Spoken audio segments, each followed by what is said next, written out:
भारत के सभी राज्यों की खबर SNS न्यूज चैनल पर, खबर जो आपको रखे सबसे आगे।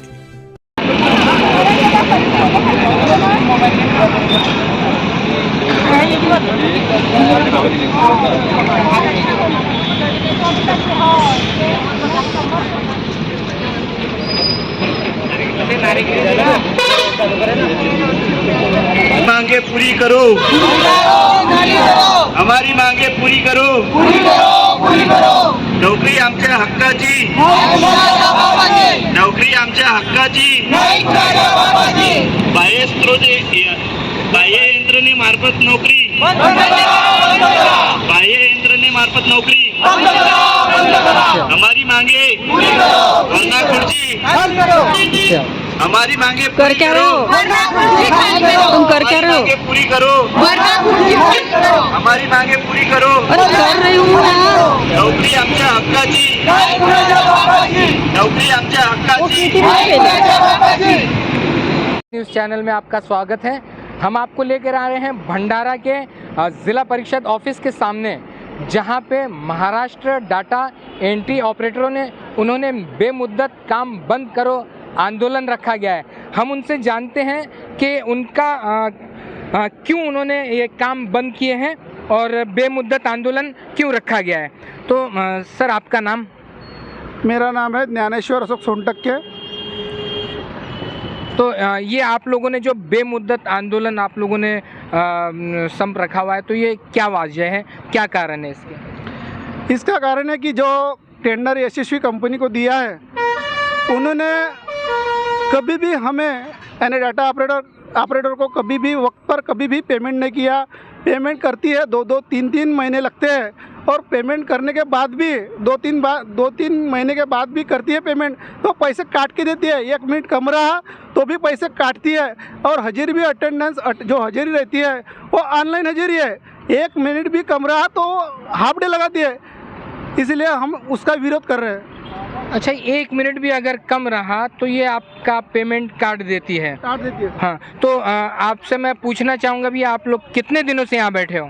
अभी तो हम फिलहाल 3 दिनों से यहाँ बैठे हैं, और बेमुद्दत बैठने के लिए हमने सोचे हैं, जब तक कि हमारी मांगे पूरी नहीं होती हम लोग यहाँ बैठने वाले हैं। अच्छा, तो हम यहाँ पे कुछ हमारी बहनें भी बैठी हैं। हम अपनी बहनों से बात करते हैं कि आप लोग जो यहाँ बैठे हो, कितने दिनों से बैठे हो, और कोई यहाँ पे आप लोगों की आवाज़ सुनने के लिए आया है शासन से या अधिकारी लोग?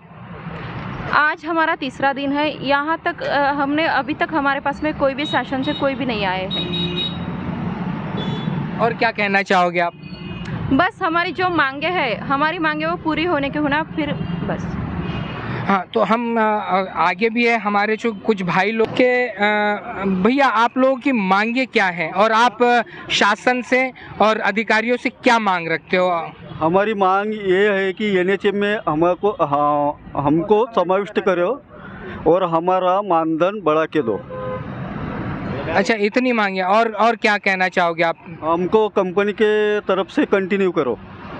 तो हमने सुना है कि इनकी जो मांगे हैं कंपनी के तरफ से कंटिन्यू करो, और इनकी जो मांगे हैं शासन ने इनकी मांगे मानना चाहिए, और अगर 1 मिनट भी अगर लेट होता है तो इनका वेतन कट जाता है।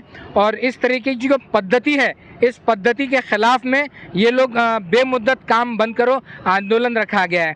तो हम इनसे बात करते हैं इस विषय में। और क्या कहना चाहोगे आप? हम इतना ही कह सकते हैं, क्योंकि ये जो डाटा ऑपरेटर है, इन्होंने 2018 से कोविड के काल में काम किया है। जो भी काम बताते थे वो पूरा मनपूर्वक यानी इच्छे से पूरा रात भर यानी 7-8 बजे PSC रात के सायंकाल के 7-8 बजे तक डाटा ऑपरेटर रहते थे और वो पूरा काम निपटाते थे। और डाटा ऑपरेटर कोविड के काल में अपने बीवी बच्चे भूलकर वो डाटा ऑपरेटर पूरा काम करते थे। हमारी यही मांग है कि हमें NHM के मार्फत समायोजन करें और हमारा जो वेतन है 18,000 किया जाए, और जो हमने कोविड के काल में काम किया है EMO सर के साथ, CHO सर के साथ, सामुदायिक आरोग्य अधिकारी ANM के साथ और आशा वर्कर के इन सभी के साथ हमने जो काम किया है वो काम को मद्देनजर रखते हुए हमें NHM के माध्यम से नियुक्ति किया जाए और 18,000 मानधन दिया जाए। तो जैसे कि हमने देखा है कि इनकी जो आक्रोश है काफ़ी हाई है। यहाँ पे बहुत सारे लोग बैठे हैं, जवान एंट्री ऑपरेटर। कंपनी की तरफ से हमको ये बोला गया था कि हर साल हमको 10% और 15% ऐसा इंक्रीमेंट बढ़ेगा, लेकिन वैसा कुछ मिला नहीं। और कंपनी की तरफ से हमको कुछ भी पेमेंट टाइम टू टाइम नहीं मिलता था। उनका टाइम था कि हर महीने के 5 तारीख को आपको पेमेंट मिल जाएगा, लेकिन 2 महीने 3 महीने हमको पेमेंट नहीं मिलता था। और कंपनी हमारे साथ इतना व्यवहार गलत कर रही थी कि हमको कुछ भी यानी अटेंडेंस टाइम पे नहीं लगती थी। तो वो बोलते थे यानी कोई प्रॉब्लम आया, यानी इन आउट का कोई लोकेशन का प्रॉब्लम आया तो डायरेक्ट टर्मिनेट कर देते थे, तो कोई इशू रह गया। हम विनय सुदामी जी से बात करते हैं कि इनका मसला क्या है और पूरी कहानी क्या है। तो विनय सुदामी जी, इनके बच्चों का मांगे क्या है और इनका पूरा डाटा। ये जो आज आंदोलन शुरू है, 31 तारीख से ये आंदोलन शुरू है और ये जो बच्चे हैं यहाँ बैठे, ये जो आउटसोर्सिंग जो बोलते हैं, आउटसोर्सिंग द्वारा इन बच्चों को 2 सितंबर 2021 में इनको काम पे लिया गया था। पर अभी जो कंपनी ने इनको काम पे लिया था वो कंपनी ने उनको ये जो ऑर्डर था 2024 तक के था, लेकिन अभी ये नवंबर 2023 में ही उनको कार्यमुक्त करने का आदेश दिया है। उसके लिए ये जो आंदोलन शुरू है, इनको आगे भी इनको कंटिन्यू वो कंपनी ने करना चाहिए, क्योंकि आरोग्य विभाग में अभी जो कार्यक्रम दिन ब दिन नए प्रोग्राम शुरू हो रहे हैं, उनकी जो ऑनलाइन डाटा एंट्री करना पड़ता है, इनके लिए इनकी नियुक्ति की जा चुकी है। और इनकी मांगे है कि अभी जब से सितंबर 2021 से जो तब से लगे तब से इनको एक ही मानधन पे काम चालू है, इनको 9,000। तो वो 9,000 बढ़ के हर साल 1,000 बढ़ाने का आश्वासन कंपनी ने दिया था, लेकिन अभी तक कुछ बढ़ा नहीं। वो एक मांग है कि उनका मानधन हर साल बढ़ाया जाए। और एक शासन का परिपत्रक है कि डाटा एंट्री ऑपरेटर जो है, कंट्राटी डाटा एंट्री ऑपरेटर, उनको 18,000 रुपये मानधन देना चाहिए और वो हमको मिलना चाहिए 18,000 रुपये मानधन। ये हमारी मांग है।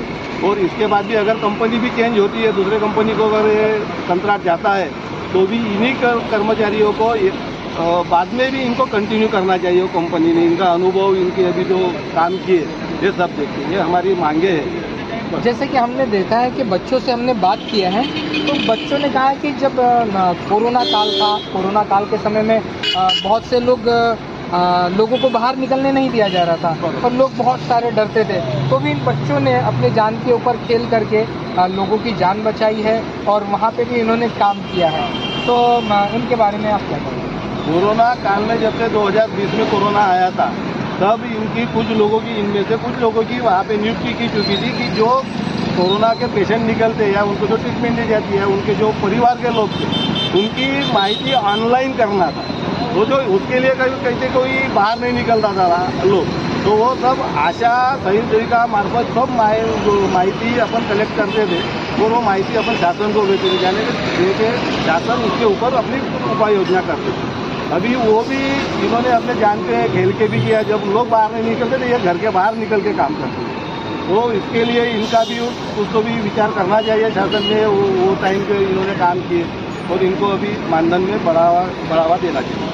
जैसे कि सर ने कहा है कि बच्चों ने कोरोना काल में भी अपनी जान पर खेल करके लोगों की सेवा की है और उसी को मद्देनज़र रखते हुए शासन ने इनकी मांगों को पूरा करना चाहिए।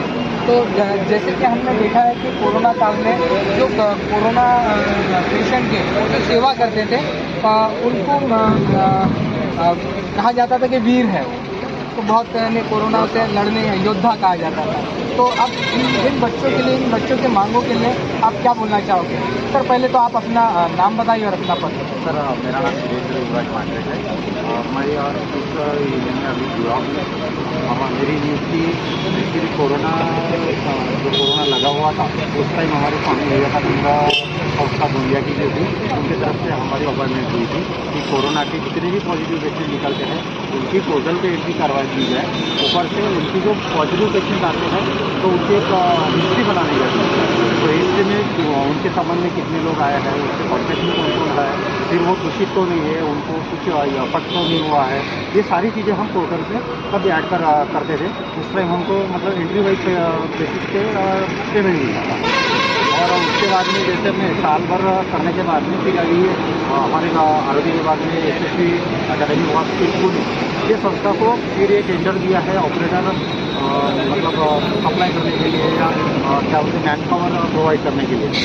तो उसमें हम लोग जो थे कोरोना कालावधि में और उससे पहले भी कुछ ऑपरेटर्स थे जो लीगल संस्था से जुड़े हुए थे, उनकी भी अपॉइंटमेंट PSC में हुई थी, तो उनका भी योगदान रहा था। वो भी फिर कोरोना कालावधि में उन्होंने भी हमारे साथ कंधे से कंधा मिला के काम किए।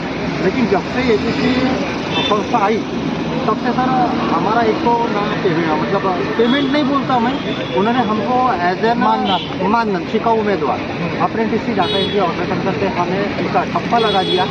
और वो ठप्पे के हिसाब से उन्होंने हमको मतलब उनका सिस्टम ये था कि सीखो पढ़ो और फिर कमाओ।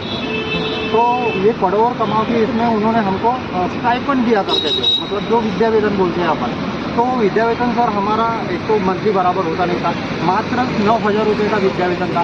उसमें भी फिर हमारे लिए मोबाइल अटेंडेंस ऐप उन्होंने जो कंपनी ने प्रोवाइड किया था हमारे मोबाइल, तो हमारी मतलब आने का समय और जाने का समय वो हम मोबाइल से इन पंच और आउट पंच करते थे। उसमें भी उन्होंने हमको ये कहा गया कि अगर आपके काम के 8 तास अगर कम नहीं होते हैं, उसमें से 1 मिनट भी अगर कम होता है तो फिर तुम्हारी पूरे दिन की प्रेजेंटी नहीं काउंट की जाएगी, आपकी सैलरी में से आपके स्टाइपेंड से वो आपका पैसा कट किया जाएगा। और हम में से बहुत सारे लड़कों का ऐसा ही 1 मिनट की वजह से, किसी का 5 मिनट की वजह से जल्दी अगर आउट पंच हो गए और 8 घंटे अगर कंप्लीट नहीं हुए तो फिर उनको मतलब पर डे जैसे 300 रुपये पकड़ के चलो 9,000 के हिसाब से, तो 300 में से फिर वो आधी उनकी जो ये थी पेमेंट थी एक दिन की वो कट जाती थी। तो वो उस वजह से भी हमारा पेमेंट कम आ रहा था। उसके बाद में सर इन्होंने बोले थे हमको कि नहीं भाई जैसे ही तुमको 1 साल हो जाएगा एक राउंड फिगर 1,000 बढ़ाया दिया जाएगा।